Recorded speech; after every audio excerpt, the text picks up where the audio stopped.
Наредниве минути во Македонија наутро најавуваме убав настан кој што ќе се случува на почетокот на следната работна недела, односно 3 октомври. Стари батерии или ситен електронски отпад ќе може да употребите како влезница на еко-концертот кој што споменав понеделник ќе се одржи, ќе го одржи Мандолинскиот оркестар во соработка со Нула отпад во Музеот на македонска борба. Каква е програмата, но и колку овие случувања се можност на креативен начин да се подигне свеста за необходноста од селекција на електронскиот и електричен отпад, ова утро разговараме со Билјана Костадиновска од Нула отпад. Добро утро и добро ни дојдовте. Добро утро, добро најдов. Добро утро. Билјана, ајде на самиот почеток на разговорот. До каде се подготовките, што се ќе се случува в понеделник? Така. По повод овој месец октомври, се одбележува Меѓународниот ден на електронскиот отпад, кој што има за цел да ја подигне свеста кај човекот за овој растечки проблем. 2021 година имаме алармантна статистика од 57,4 милиони тони електронски отпад, значи количини кои што ја надминуваат дури и најголемата човечка конструкција, тоа е кинескиот зид. Станува збор за проблем кој што не само што нема тенденција да се намалува, туку и расте со забрзана стапка со 3 до 5% побрзо од останатиот комунален отпад. Токму на вакви начини, преку креативен пристап, се обидуваме да ја подигнеме свеста кај луѓето за овој растечки проблем. 3 октомври ќе се случува голем еко-концерт во соработка со Мандолинскиот оркестар Скопје под раководство на диригентската палка на Рамадан и Ерхан Шукри.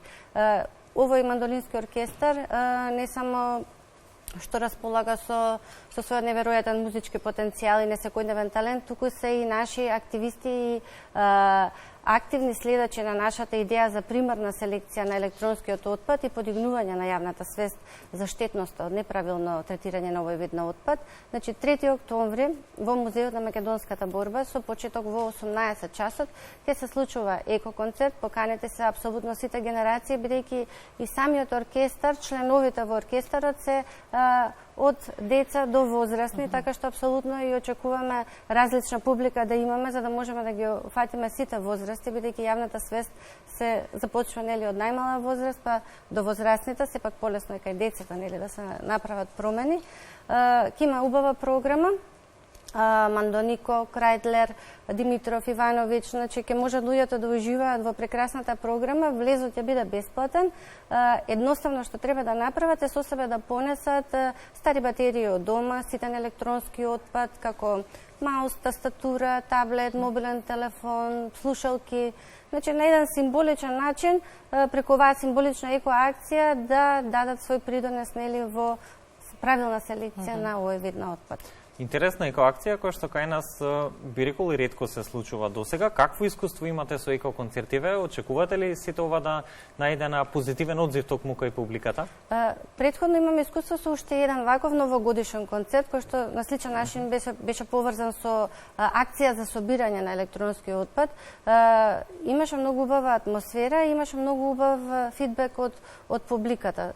Верувајте, иако многу работиме на подигнување на јавна свест, многу од луѓето не знаат дека овој отпад е опасен и дека е неопходна правилна селекција, посебно од останатиот отпад. Се очекуваме на убави резултати, убава атмосфера и оваа година секако. Практично со концертот се отвара и детската недела. Секоја прва недела од октомври е детска недела, која што со различни активности, различни здруженија ја одбележуваат во земјава, па така и Нула отпад. Што се планира во рамките на детската недела? Така, првата недела ја посветуваме секоја година на децата. Децата се наша иднина и се обврска на сите нас, на целата заедница, кај нив да развиваме способности и да негуваме вредности за полесно да се справат со денешниот свет онаков како што е. Неправилното отстранување на електронскиот отпад, за жал, најголеми и најштетни последици дава врз децата и врз светусите од две причини. Прва, бидејќи заради нивната релативно мала маса, и втора, бидејќи тие се уште во развој. Токму затоа, за време на детската недела, посветуваме секоја година посебни едукативни активности, со цел нели да ставиме акцент на правата на децата на чиста и здрава животна средина. Токму со тој наслов одиме и оваа година, ги браниме нашите детски права за животна средина здрава. Овој пат соработуваме со децата од градинката Бубамаре од општина Аеродром, Цела недела ќе имаме секојдневно програма со едукативно-креативни активности. И на крајот од детската недела ќе има еден јавен настан, каде што децата ќе можат наученото да го представат пред своите родители и предвидена е една убава креативна работилница, каде што родителите и децата ќе можат да поминат квалитетно време изработувајќи семејно стебло, при што ќе се примени принципот на реупотреба. Ќе донесат стари цедиња, фотографии од своите родители, баба, дедо, ќе користат цитен електронски отпад, ќе го реупотребат и ќе направиме едно семејно стебло, упатувајќи порака дека животната средина ни припаѓа и на генерациите пред нас, на нас и на тие кои што ќе дојдат по нас. Се обидуваме на овој начин и децата и родителите да им дадем до знаење дека природата како е целина, како форма и како карактеристика и дека не може во недоглед само да се троши и да се оштетува, бидејќи се доведува во опасност нели човековиот опстанок и опстанокот на целиот жив свет. Овие активности се предвидени за целата прва недела месец октомври. Во контекст на оно што претходно го кажавте, ќе констатираме дека еколошката едукација на децата не се опира и вие сте најдиректен пример како во младите треба да се инвестира и да се едуцира како би можеле да се прават здрави промени во општеството. Каде се врви караванот на суперхероите на нула отпад периодов? Така, караванот суперхерои успешно врви и создава меѓу децата херои кои што во иднина ќе знаат и умеат како да се грижат за животната средина. На наше задоволство пред неколку месеци тука ја промовиравме сликовницата Суперхерои 0 и од тогаш сме навистина активни. Започнавме со општина Аеродром, ги посетивме сите училишта во општина Босилово, следно не беше Свети Николе, Охрид, Сопиште, Ракотинци, Долно Сонје, вчера бевме во општина Газибаба, денеска сме во општина Аеродром во Браќа Миладиновци. Заедно со децата креираме визија за поубав и почист свет, увидувајќи што можат децата и што можат возрастните да направат за да го постигнеме сето тоа.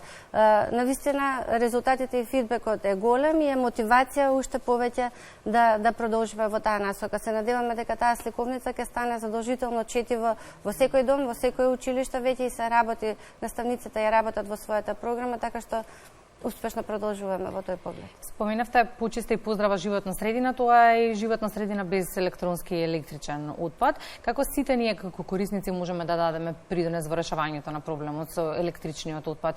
Деновиве многу се зборува за тоа како да дадеме придонес во заштита на животната средина, не употребувајќи поинакви принципи на загревање кои ќе ги има евидентно, бидејќи и струјата и цената на огревот расте.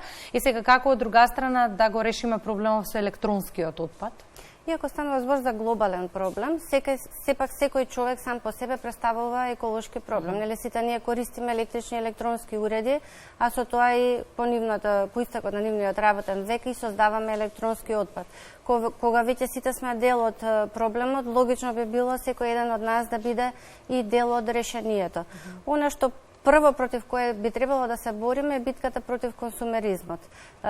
Многу голем дел од работите кои што ги купуваме се купени во недостиг на свесно купување, под влијание на различни маркетинг реклами, затоа што е одреден дел од годината празник, затоа што некој друг го има. Значи, прво што можеме да направиме е да се прашаме дали тој уред ни е потребен, дали претходниот можеме да го поправиме. Значи, првиот совет би го дале да одиме на тоа да се искористи апсолутно до крај работниот век на уредот. Да не живееме со парадигмата само земи, искористи, фрли. Бидејќи се што фрламе не може магично да исчезне, само мора некаде да заврши.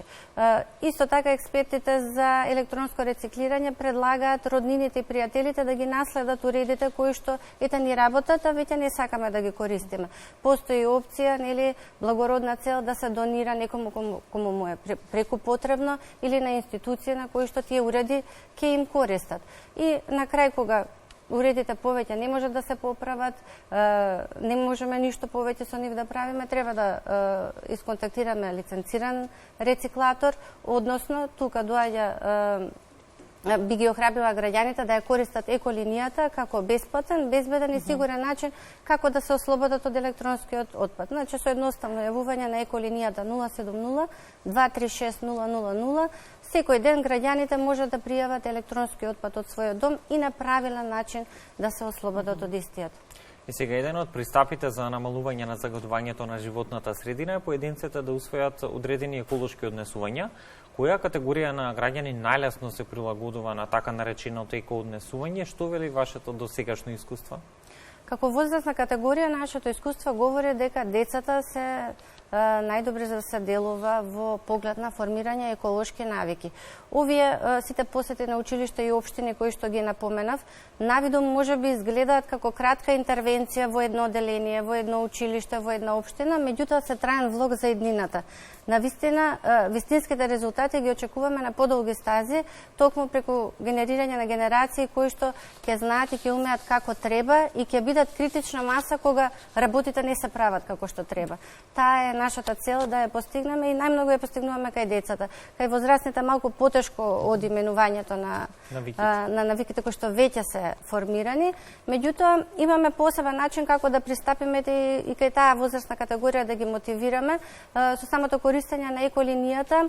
Граѓаните можат и на самата еколинија да се информираат, да добијат ваучери од одредени продавници каде што можат да се купат нешто ново. Ете како бенефит да бидат и тие активни вклучени во оваа екоакција, од една страна да се исчистат дома, да се ослободат од електронскиот отпад, од друга страна да можат да добијат некој надомест. И сосема еднакво уште едно прашање на крајот на разговорот, Билјана, во членот 8 од Уставот една од темелните вредности е заштитата на животната средина, но се чини дека во услови како што живееме, односно кризи различни како што живееме, и кога е доведено во прашање екзистенцијата, многу малку се размислува на се и друго, па и заштитата на животната средина. Каков е впечатокот? Ако изминативе години со тешки маки направивме неколку чекори напред во заштитата на животната средина, ќе се вратиме ли оваа зимска сезона наназад? Искрено, ние позитивно размислуваме. Сепак трудот кој што го вложуваме континуирано, ќе напоменам континуирано, бидејќи поинаку резултати не се постигнуваат. Мора да се работи континуирано за да имаме некој след на работите, од најмалите, од децата, па кон возрастните. Основно фундаментално човеково право е да, меѓутоа и обврска кон секој еден од нас. Иако ги уживаме правата, тие права налагаат и обврски. Секој еден од нас, велиме, патот од 1000 милји започнува со еден чекор. Значи мора да почнеме од себе и да мотивираме што повеќе луѓе да се грижат за себе прво и за околината. Тоа е нашата цел и се позитивно размислуваме сепак и покрај многуте кризи и кои што ни следат периодов. Да, селекцијата токму на електронскиот и електричниот отпад и создавањето на пристојни услови за негово правилно одлагање се е нешто на што час поскоро треба да се посветиме. Дури во услови на било каква криза, ќе се согласиме дека животната средина не смее да трпи. Така. Благодарам за гостувањето, Билјана. Ние се гледаме во понеделник во Музеот на македонска борба. Мојата тегличка стари искористени батерии ќе ја искористам како влезница за концертот. Одлично, ви благодарам. Благодариме за гостувањето.